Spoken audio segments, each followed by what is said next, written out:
लतिका,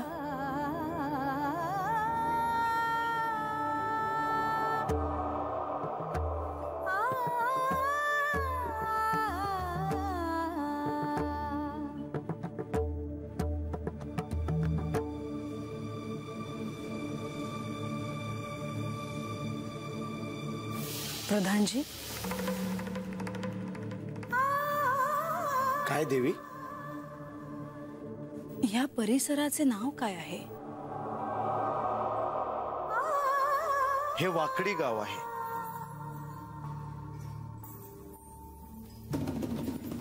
इथूनच देव पुढे गेले आणि मी जेजुरीला परतलो।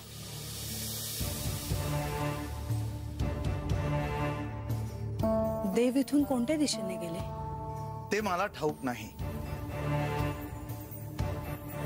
परंतु या गावाची विशेषता मी तुम्हाला सांगू शकतो। इथे जे हे हिरवगार अरण्य तुम्हाला दिसतंय, आधी ते तसं नव्हतं। पाण्याविना प्रदेश होता हा। श्री खंडेरायांनी ह्या प्रदेशाला हिरवगार केलं।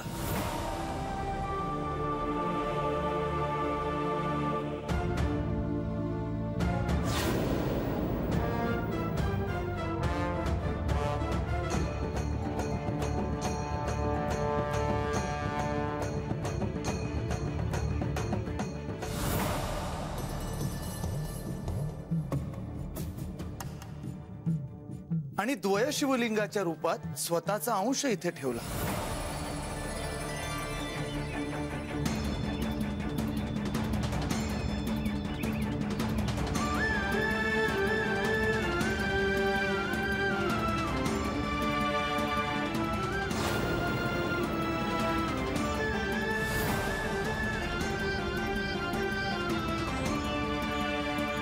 मला ते पाहायचे आहे। चला।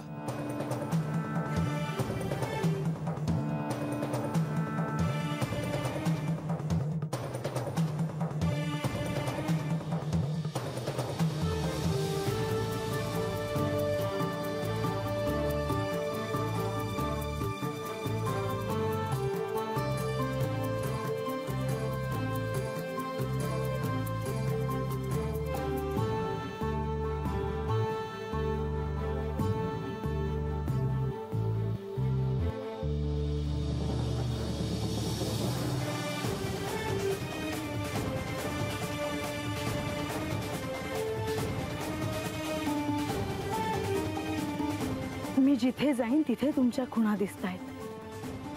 सगळ्यांचं आयुष्य सुखी करत गेलात तुम्ही, पण तुम्ही माझा विचार का नाही केला?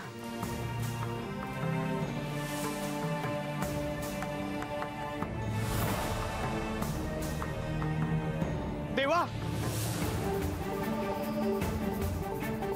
देवा, देवा, देवा, माझ्याकडून अपराध घडला आहे। देवा, माझ्याकडून जे घडायला नको होते ते घडले आहे। मला क्षमा असावी देवा, मला क्षमा असावी। मुनिवर उठा। नाही देवा, आपण मला क्षमा केल्याशिवाय मी हे पाय सोडणार नाही। मुनिवर,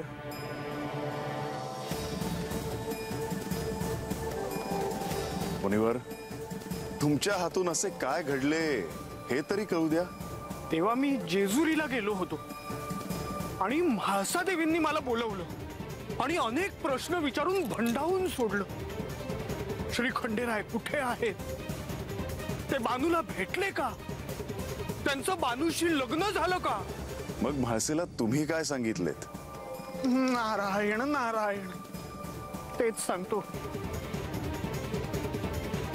मी श्री म्हाळसा देवींना असे सांगितले की अत्यंत महत्वाचं सांगतो आहे, जीवाचे कान करून ऐका। सांगा, मी ऐकते आहे। आज ना उद्या श्री खंडेराय बानूकडे जाऊन तिच्याशी लग्न करणार। आणि तुमच्यासाठी जेजुरी गडावर सवत घेऊन येणार. तुम्ही जर श्री खंडेरायांना त्यांनी बानूशी विवाह करण्याआधी जेजुरीत घेऊन आला तर देव तुमचे.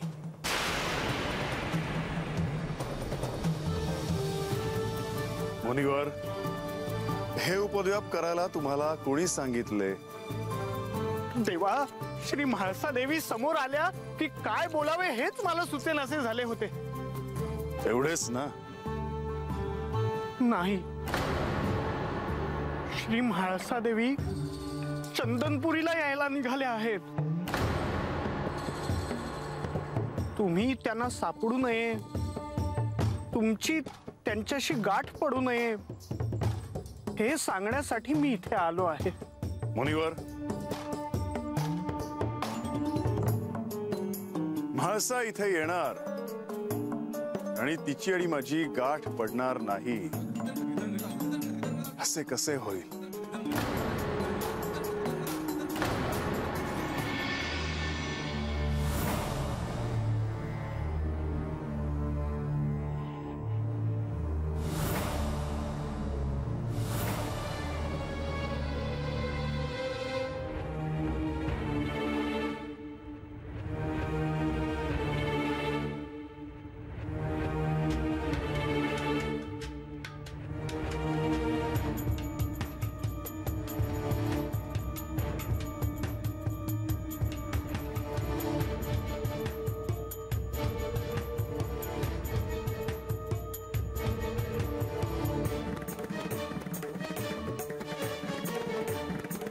लतिका,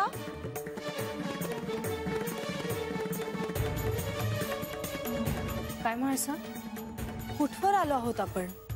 वाटेत काही लोक भेटले, ते म्हणाले जवळच आहे चंदनपुरी इथून. तसा खूप दूरचा प्रवास आहे जेजुरीवरून.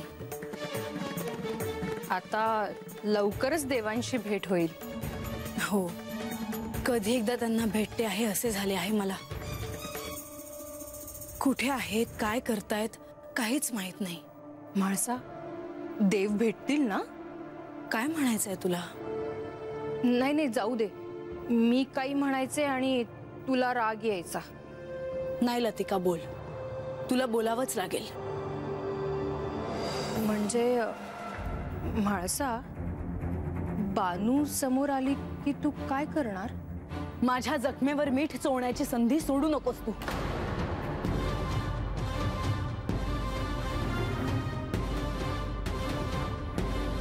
ती माझ्या समोर आल्यावर काय करायचं ते मी बघेन.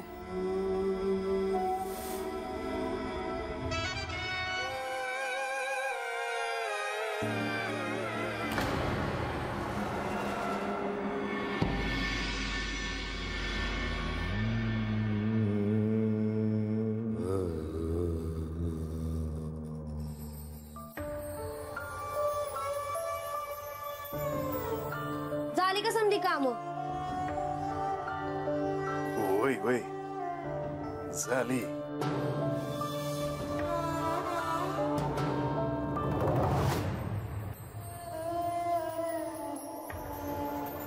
मेंढरासनी रानात नेऊन आणलं, माग परसात बी बांधून ठेवलं मेंढरासनी. बरं केलंस. या आता 2 घास खाऊन घे. नाही, नग मला. आता भूक नाही लागली का तुला? अरे बोल की, कशा पायी गप्प बसायलास?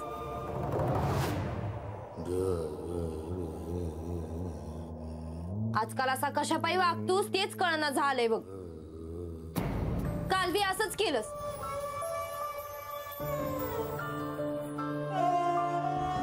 काल रातच्याला म्हणलं तुला का चल आमच्या संग जेजुरीला, तर नाही म्हणलास. नाही नाही, मला तर लई भ्या वाटतं बघा. आणि मी म्हणतो तुम्ही बी नका जाऊ जेजुरीच्या वाटेने. ओगा वाटेत कोण कधी भेटायचं सांगता नाही यायचं. अरे कसली भ्या वाटते? आम्ही पोरी असून भीत नाही, आणि तुला काय झालं भ्याला? म्हणजे ते राक्षस वगैरे आला वाटेने तर? माझं देव माझ्या संग असताना मला कसलं बी भ्यान आहे बघ. आता उगा बडबड करत बसू नकोस. चल 2 घास खाऊन घे. ये. भानुबाई, एक काम होत. 2 दिवसाची सवड हवी होती. 2 दिवस? आणि ते कशा बाय? असंच वाईस काम होते. नाही नाही नाही नाही, हे अजिबात जमायचं नाही. हे बघ, अरे आधीच मोप काम बाकी आहेत करायची. मेंढरांची लोकर काढायची हाय, घरात सरपण नाही ते आणायचं हाय, आणि अजून बाकी बारीक बारीक लई काम आहेत बघ. नाही, काय सवड मिळायची नाही सांगून ठेवते. आता ही त्या म्हाताऱ्याव का तनतन करायला लागली? ये आता जेवाया वाढते. नाही नग, मला भूक नाही. मला अगोदर काम करून घेतो.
देव संसाराचा आहे. लग्न झाल्याबरोबर आणि या खंडोबाचे आशीर्वाद घेण्यासाठी आणि नवरदेव नवरीला आपल्या दारापुढे जागरण करावं लागतं. तेव्हा जागरण हे जागण्यासाठी नाही, तर संसारामध्ये जागृती निर्माण करण्यासाठी. म्हणून या ठिकाणी जेजुरीला गेल्याबरोबर नवरदेवाला नवरी उचलून न्यावं लागते. का? देवाने सांगितलं माझ्या दर्शनाला तर बायको उचलून दाखव. तू बायको उचलू शकत असला तरच बायकोचं पोट भरायला समर्थ आहे अशी परीक्षा माझ्या दारात द्यावं लागती, तेव्हा माझं दर्शन घडतं. म्हणून आपल्या संसारामध्ये आशीर्वाद मिळवण्यासाठी आणि पत्नीच्या गळ्यामध्ये मंगळसूत्राची निर्मिती केली या खंडेरायानं. म्हणून मंगळसूत्राचा अर्थ असा, याच्यामध्ये जे 2 वाट्या आहे हे चंद्र सूर्याचं प्रतीक आहे.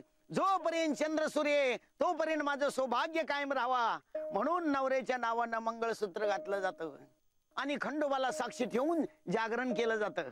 म्हणून या ठिकाणं गाडी झुपून जेजुरीला जावं लागतं. आणि या जेजुरीची यात्रा भरती कशी कशी यात्रा भरली घन दाट ग, भरली घन दाट ग, बोला मल्हारीचा येळकोट ग. कशी यात्रा भरली घन दाट ग, भरली घन दाट ग, बोला मल्हारीचा येळकोट ग. कशी यात्रा भरली घन दाट ग, भरली घन दाट ग, बोला मल्हारीचा येळकोट ग. कशी यात्रा भरली घन दाट ग, भरली घन दाट ग, बोला मल्हारीचा येळकोट ग.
पाहून आनंद माझ्या मनी खंडेरायाची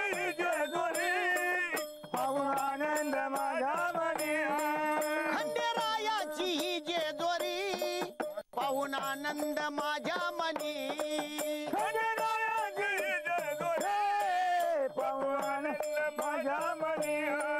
आनंदान ग आनंदान चढू आज घाट ग चढू आज घाट ग बोला मल्हारी टाळ कशी यात्रा भरली गण दाट ग भरली गण दाट ग बोला मल्हारी म्हणून या खंडोबाचं जागरण या 5 ऊसाच्या मखरामध्ये 5 कडाकने अटकून आपण उभं केलं. हे 5 ऊस हे 5 विचाराचं प्रतीक आहे आणि ते संसाराला उपयोगी पडन असं तत्वज्ञान सांगणार आहे. म्हणून पहिला ऊस हे विश्वासाचं प्रतीक आहे. पत्नीनं आपल्या पतीचा विश्वास संपादन करायचा तेव्हा संसार रूपी मंदिराला पहिला विश्वासाचा खांब लावा. दुसरा ऊस हे संयमाचं प्रतीक आहे. संयम म्हणजे नम्रता, संयम म्हणजे सहनशीलता, ती दोघांजवळ असायला पाहिजे. तरच आपल्या संसाराचं मंदिर या ठिकाणी चांगल्या रीतीने उभा राहील. या खंडोबाने किती सहन केलं भक्तासाठी. वगराचे वागे केले आणि बासरीची मुरळी तयार केली आणि भक्ती मार्गाचा मार्ग सांगण्याचं महत्वाचं मार्ग मोकळा करून दिला. तिसरा ऊस हे कर्तृत्वाचं प्रतीक आहे. कर्तृत्व म्हणजे आपल्यावर जी जबाबदारी आहे ती प्रामाणिकपणे पार पाडणं. तेव्हा तिसरा खांब हा संसार रूपी मंदिराचा खांब आहे कर्तृत्व. चौथा ऊस हे प्रामाणिकपणाचं प्रतीक आहे. अगोदर स्वतःशी प्रामाणिक वागा मग प्रामाणिकपणाच्या गप्पा करा. 5वा ऊस हे कष्टाचं प्रतीक आहे. शारीरिक कष्ट प्रत्येकाला आवश्यक आहे. म्हणून खंडोबानं हा तुमच्या आमच्यासाठी दिलेला 5 ऊसाचा मंत्र आहे. हे संसार रूपी मंदिराला 5 खांब लावा तेव्हा तुमच्या संसारामध्ये दुःख निर्माण होणार नाही.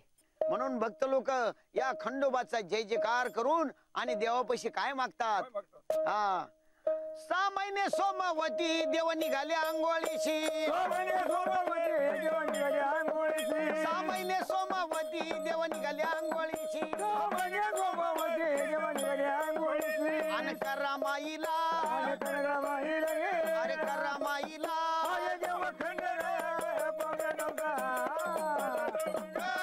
जेजुरीला